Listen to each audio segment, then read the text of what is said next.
Some people asked me to say a few words on the war in Ukraine. I think my words are worth little, but perhaps let me try. I considered doing a long solo episode on this war. I tried several times, but it is too personal for now.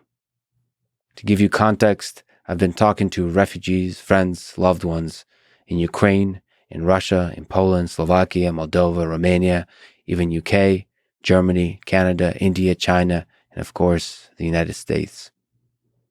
Some of them crying, or angry, or confused, or scared. I'm helping as best as I can privately, and I'm hoping to help in the future by traveling to Ukraine and Russia and celebrating the humanity and the beauty of the people in this region. This was all set up both for Ukraine and Russia trips before 2022, including conversations with scientists, artists, athletes, leaders, and just, quote, regular folks who are equally, if not more fascinating to me. For now, it has become much more difficult, but I'll keep trying to find a way. I was born in the Soviet Union. My roots are both Ukrainian and Russian.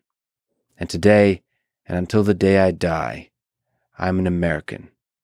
I'm proud of all of this. I hope to keep celebrating the culture and the incredible human beings that make up these nations and humanity as a whole.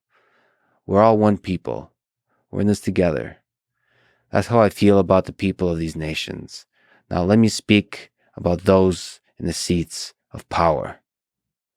I condemn all actions of leaders who play geopolitical games on the world stage, disregarding the cost paid in human suffering on the scale of millions.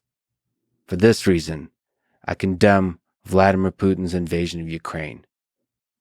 And I condemn many of the military interventions by the superpowers of the world, including by my country, the country I love, the United States, that after World War II has intervened in over 40 nations, with many studies finding that the United States is culpable for an unfathomable number of civilian deaths.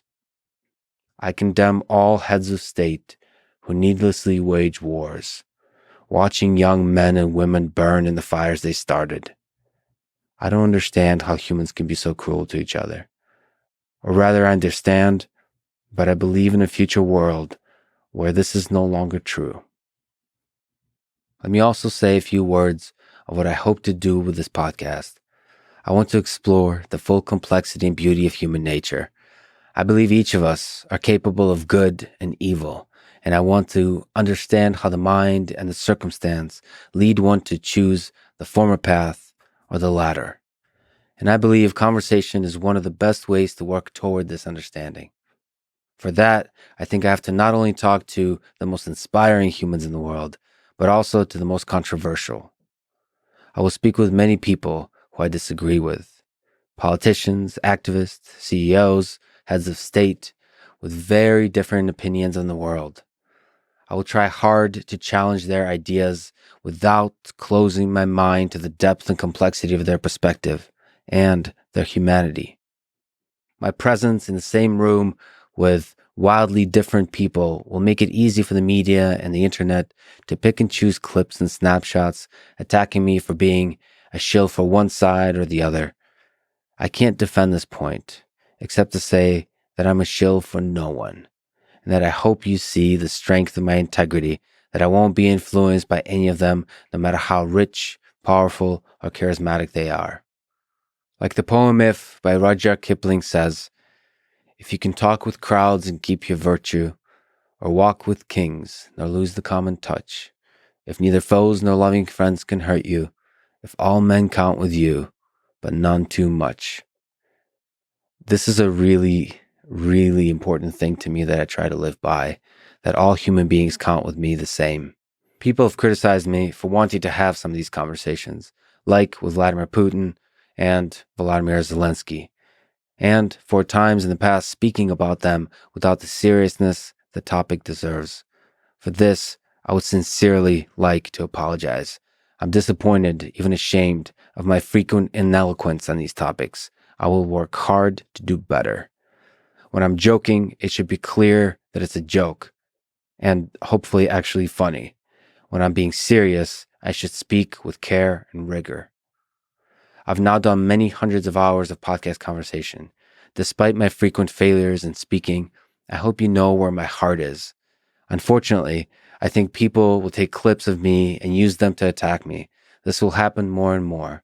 I guess there's nothing I can do but send them my love. In the meantime, try to be a better person and a better interviewer. Let me also say that I like humor, especially dark humor. I like being silly and not taking myself seriously.